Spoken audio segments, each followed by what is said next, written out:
My dear viewers, আজকে খুবই গুরুত্বপূর্ণ একটি বিষয় নিয়ে কথা বলবো। সেটি হলো প্রশ্নবোধক অব্যয়। বাংলায় যা খুবই গুরুত্ব বহন করে ব্যাকরণের ক্ষেত্রে। কয়রস্বীতি কী এবং কয় দীর্ঘইতি কী?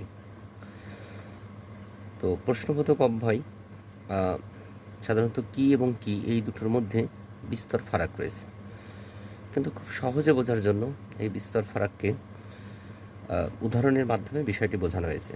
প্রথম উদাহরণটি, তুমি কি যাবে? একটি প্রশ্নবোধক সেন্টেন্স বা বাক্য।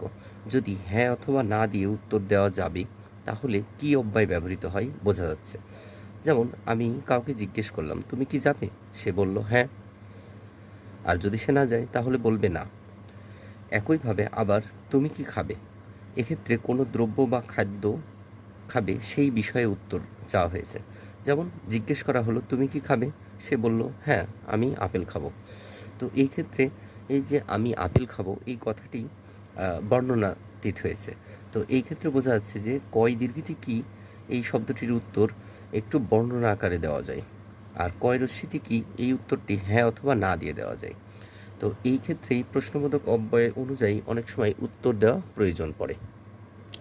তো আশা করি সবাই বুঝতে পেরেছ। ধন্যবাদ।